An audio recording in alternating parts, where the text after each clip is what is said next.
Hi, everybody. Welcome to a new week, new edition of Houston Sports Weekly, our weekly sports podcast. You can check it out, as you know, each and every Friday when it drops on click2houston.com and KPRC 2+. This is a historic edition of Houston Sports Weekly. I'm Randy McAvoy, alongside our Texans Insider for click2houston.com.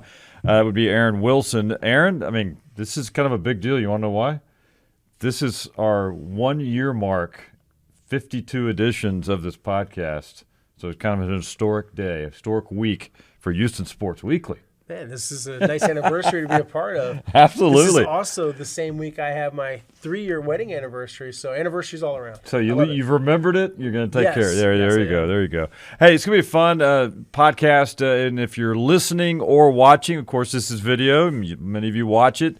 Many of you play it out and in your cars and all that kind of stuff. And I'll tell you what, we've seen the numbers, and it's increased throughout the year. We appreciate all of you that have jumped on board during the course of the year. Some of you since day one, some of you during the course of the year. It's still early, but we're continuing to build this. But we're going to talk Texans here in the first segment, then we'll hand it off to Ari Alexander. He'll talk Astros in segment 2. But for the next, 13, 14 minutes, this is the guy right here, all things Texans, the Texans Insider. You read about everything about the club on click2houston.com from Aaron Wilson. And, Aaron, before we jump into the team, training camp is going to start next Wednesday. I think everybody's been tired of waiting. It's been a long off season. It's kind of an excitement. When you get this close, you look at the calendar like, hey, man, we're inside a week now, and it's go time for football. Absolutely, Randy. When you think about all the anticipation, all the excitement, and it all builds to this moment, and then it's a little bit anticlimactic because it's just a practice. So you have to say, let's keep it in perspective. It's not a game, but it's still exciting nonetheless, and you get to finally see the whole team. Maybe there might be a guy or two that's not practicing, but this is what the 2023 Texans are going to be like. And you think about, you get like position battles and a lot of curiosity. This is the most buzz we've had surrounding the Texans since the good days when they were a playoff team. No doubt about it. I mean, I go back. I was thinking about that the other day, like all the coaching changes, all the excitement. I remember when Gary Kubiak was hired, the city there was a buzz in the city. It kind of feels like that to me, at least right now. And then you get D'Amico back. These fans can relate to him because they watched him play. They knew what he meant as a captain with this team. It wasn't the same feel when Bill O'Brien was hired. No. At all. And that's cool, though, man. I like what I'm seeing and hearing. And you just hope now it'll start showing up in results when they play this season. Right. Yeah, it is a bottom line results-oriented business, but at the same time, you have to build foundations. You have to build hope. You have to at least show people that you're going in the right direction, and there's some encouraging signs. Yeah. The roster is getting better. I think it's, obviously that's subjective, that will be borne out in the games, but it's hard to say that they're not better. And how much that translates into what kind of wins. I mean, that's why you play the games. But in my opinion, with D'Amico, he's giving them a real shot in the arm, and, it's showing up in the ticket sales, the retention, and also, because we're in the media, relevance. So when we were talking Texans, people are paying more attention. And I think that's outstanding because that's what this business is. If you're talking about a product and it's something that people find, well, I'm not interested in that, or it's controversial, or to a point that people are just like really put off by it. That isn't the case now. It's been a lot of positivity surrounding the team, and I think they've earned that. I mean, they've been suffering for 3 years, and so have the fans. And our job is to be objective and to cover it regardless of win or loss. You got to admit, though, the last couple of years, it's been harder and harder to cover this team. Oh, man. I mean, when you do it's a like story, a dark cloud over that building, man. It was just not a good feeling. When you break a story and no one cares, they change the quarterback. They change back, and literally, Randy, no one cares. And I'm talking about like, when you write a story, sometimes someone else will write a story about your story. Right. They put Davis Mills back as a starter. Nothing happened. Yeah. I'm talking 4 hours. Wow. It took a long time. Wow. For anyone to get interested in that. It's just like people are so checked out. And that's not where you want to be. I mean, that's the big thing is relevance is a word that even ownership uses. to be relevant. Well, let's dive into it a little bit the next 9 or 10 minutes. Camp does open Wednesday morning at NRG Park. They'll go just about every day, random days off, of course, around as they get into the preseason schedule for games. But I think the number one question, I don't even think it's a controversy, the quarterback battle, because I think it's already been decided. They just haven't told us with C.J. Stroud. I'll be curious, though, when camp opens, and we'll begin with that, the C.J. Stroud, Davis Mills situation. How long will it take for C.J. Stroud to really be the number one guy in training camp? And will he be the number one guy coming out of camp to start the season, or will they start with Mills? What are you going to be looking for at camp? Right, Randy. On the QB1 front, I think you're absolutely right. What will wind up happening is if he checks the boxes where he gives them no reason to doubt him by how he performs and really behaves as a part of it too, how does he seem in terms of pressure when he's in a football game and just everything that goes along with being the starter. And if he doesn't give them any cause for concern, they'll eventually name him the starter. When they decide to do that, if it's the first week before they play the Ravens or if they do it during camp, it doesn't really matter. What matters is that he establishes himself. But he's taking steps, he's laying the groundwork to be QB1. And heck, teammates like Laramie Tunsil, obviously they want him to be QB1. And you don't draft him second overall to have him sit. I think if he's not starting against the Ravens, then it's a sign that he just isn't making enough progress. Not quite ready yet. He's not quite ready yet. Is it the end of the world? No, of course I'm not. thinking even if it's not week one, I would just tell fans, assuming he's healthy, just be patient. Right. Matter of weeks, he probably will be the number one guy. It's going to happen. Yeah. Absolutely. So you got the quarterback situation that a lot of people are going to be. It'll be you and I are going to be out there. All the media. That's going to be the most often asked question, I think, with D'Amico Ryans is, hey, how'd CJ look today? How did Davis look today? Wide receiver core. Let's talk about a few of the names. You got the young guys. You got some veterans now. Most people believe it's a weak link on this football team. I don't know if you agree with that or not, but a couple of these guys have to reprove themselves. They've added Robert Woods. They got Noah Brown from the Dallas Cowboys, Dalton Schultz. They've got some pieces. It's like, what version of those guys will we see? Robert Woods, so-so year. Well, he's with Tennessee, right? Right, coming off of an ACL. Yeah. Coming off an ACL. So, and then you mix in the young guys, Tank Dell, Xavier Hutchinson, who I enjoyed just watching practice during the OTAs. He's a fun player to watch. You got some other guys, too.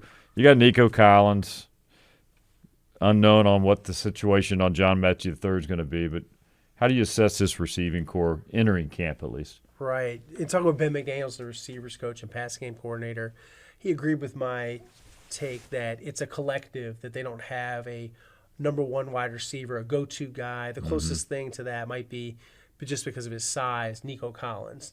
But they don't have a star wide receiver. And that's why some fans were interested in bringing back DeAndre Hopkins. I reported it just wasn't a fit, and he's now a Titan.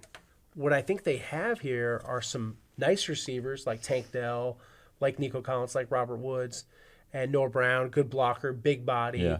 But yeah, somebody like Tank, though, is just, we think he might do. I mean, there's still that unknown. Right. Will he be until he does it? Transition. I have confidence that he'll be open.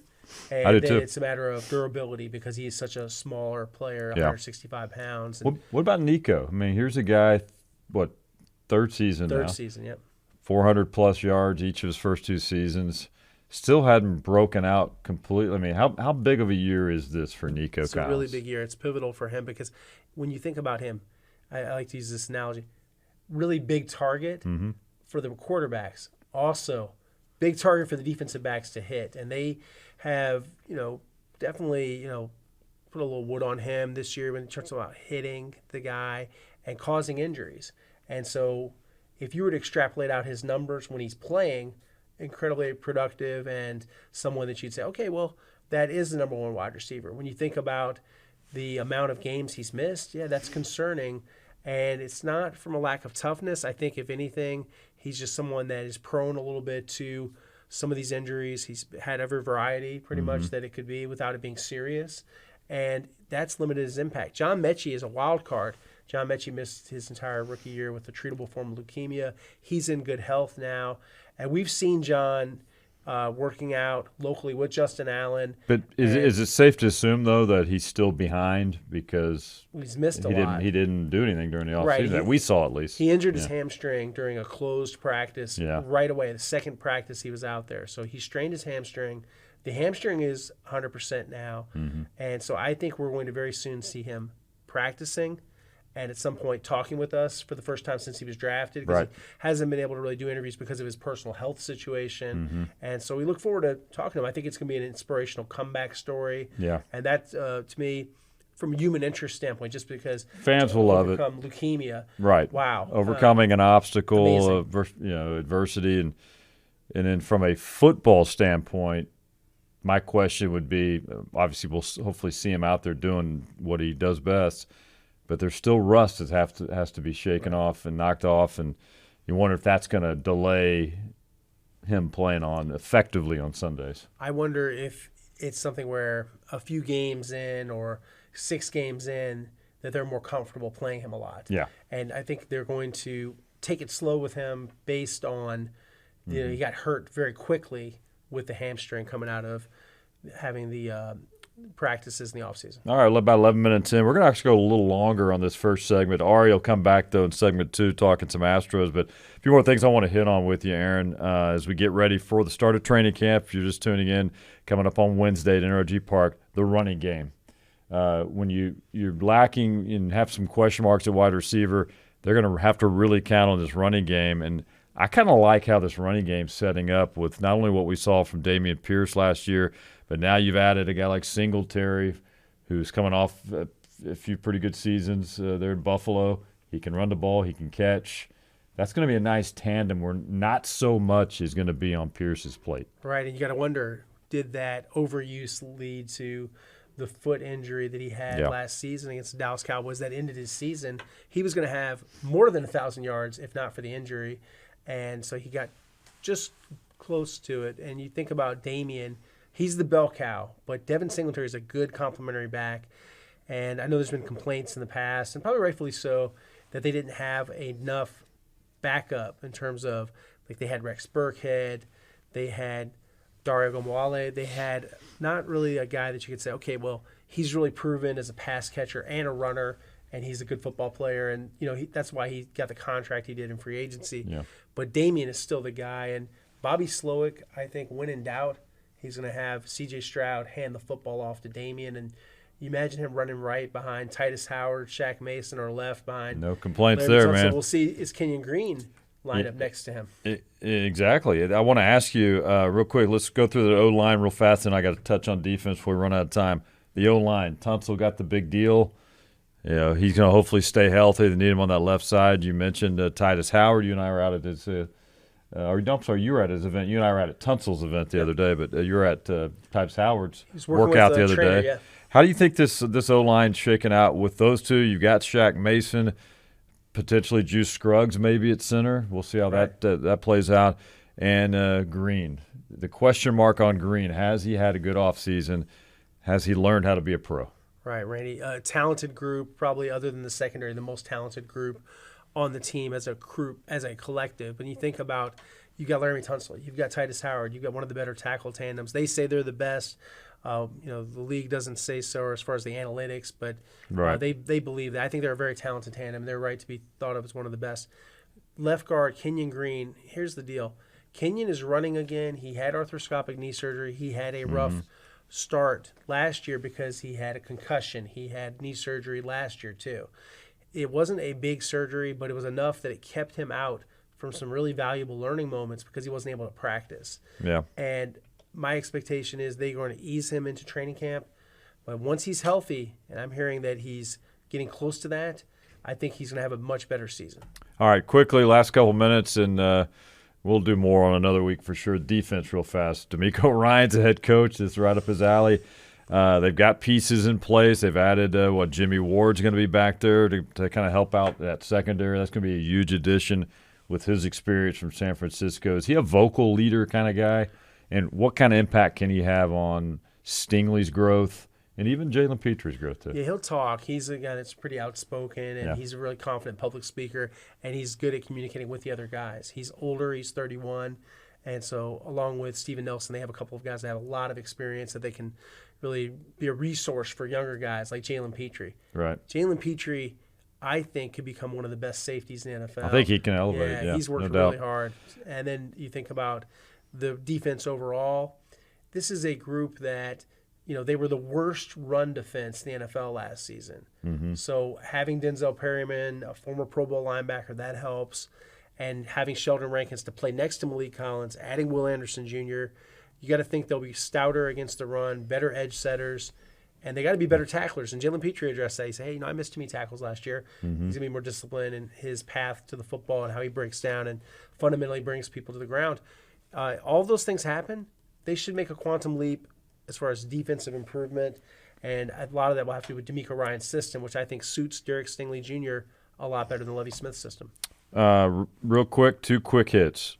Will Anderson Jr., how big of an impact can he be from the get-go, in your opinion? He can be one of the best rookies. He's someone that, you think about odds, that could be a candidate for NFL Defense Rookie of the Year. I think that he's capable of that. Mm-hmm. He's a really relentless, aggressive pass rusher. He's got some moves. He's going to make, I think, a quick transition. I think he's very NFL ready. Yeah. And, and this is just sort of in terms of readiness.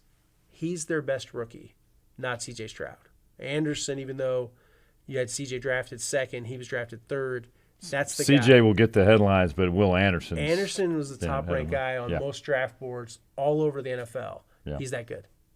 All right, good stuff, man. That segment flew by, didn't it? We could go on and on and on, but a lot of the questions will be answered during the start of training camp, and Aaron will be out there.